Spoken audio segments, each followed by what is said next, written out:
What's up, everybody? It's Chad Wick from the RC Trap House and the Michigan RC Club. We got Doug Innes stopped by to talk to us about his series going on here in northern Michigan, and then after that we're going to run outside and run the trucks in the snow again. So don't forget to subscribe and stay tuned. This is Euphoria. What's going on? Well, Ryan Brown started that talk. Yeah, we all know who Ryan Brown is. Right.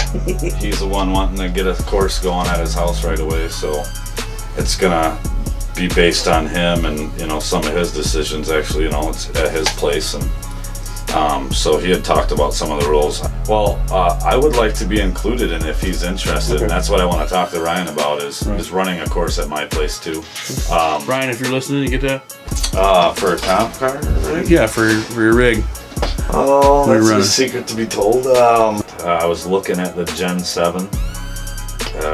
It seems like a pretty good vehicle for an entry level. It's cheap, and I specify cheap, but they have some aftermarket parts out there. You could even 3D print. You don't always need the most expensive stuff to win at all. Right. You really don't. We do have our SCX 10, the 2s. My son will probably run that one this year. I'm going to run that Red Cat and see what I can do with that. I took second last year, so I wanted to maybe run a different kind of rig to see what I could do with that. Right. So on the same note, what do you think, somebody that's not into it or doesn't have one, what do you think a good truck would be or a good rig would be for them to get into it and do well out of the box? Out of the box and do well. Probably that Gen 7, experience, right? And well, I would say, just from hearsay, the Gen 7 for sure. Right. It's the cheapest. It's a great rig. It's very competitive, from my understanding, against that 10.2. Yeah, as an entry level, for sure, the Gen 7. And still upgradable. Yeah, it's still upgradable. Right. You can upgrade that just as well as the Axials and anybody else. So they're really stepping their game up, is where I'm going with that. So what are your thoughts on some venues this year for the series? You're talking places we're gonna go, right? Yeah. Here, the NMSCC place. You know what I mean. Your place is gonna be running G6s, so we'll try and. That's just once a month, though. Right? No, I know. We're gonna try and utilize that course, though. Down at the Coop again at Andrews. Okay. That's always an awesome place. And that's in Cope-Mich. What are your thoughts on some truck setup for our particular series? Well, you're definitely going to want to get a winch.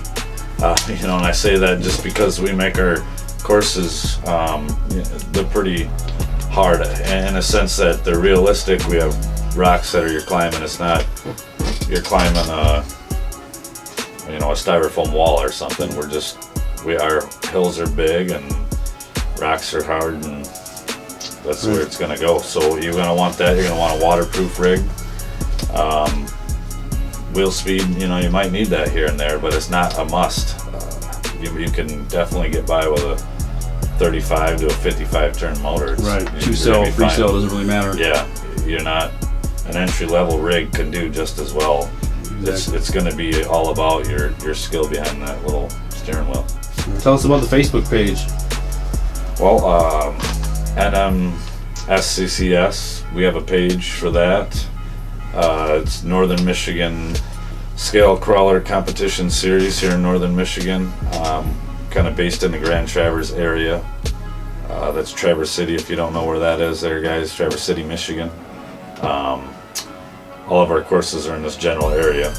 And our Facebook page, we got all our events on there. A lot of our guys are sharing their rigs, letting you know what you're up against.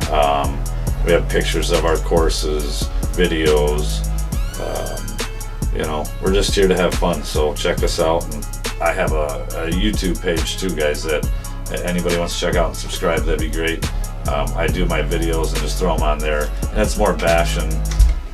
We'll have the name below here, guys, so check that out and subscribe and like. Thanks, guys.